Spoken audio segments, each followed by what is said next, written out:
হারামটাকে হালাল বানানোর চেষ্টা করলে তোর খবর আছে। তুই যত বড় মুহাদ্দিস হোস না কেন, তোর গলায় পা দে, জিহ্বা টেনে শুধু বার করবে না, 6 মাইল লম্বা করবে। লিখে রাখ। আল্লাহ মুহাদ্দিস দেখে না, ফকিহ দেখে না, মুফাসসিরে কোরআন দেখে না, আলেম দেখে না, হাফেজ দেখে না, আল্লাহ দেখে ইত্তাকুল্লাহ। আমি আল্লাহ, আমার ভয়টা, খাউফি ইলাহি তোর ভিতরে কতটা ছিল ওটাই দেখব।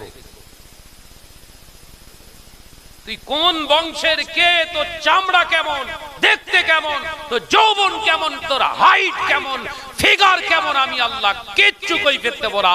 আমার একটাই কৈফিয়ত থাকবে, আমাকে ভয় করেছিলিস কিনা বল।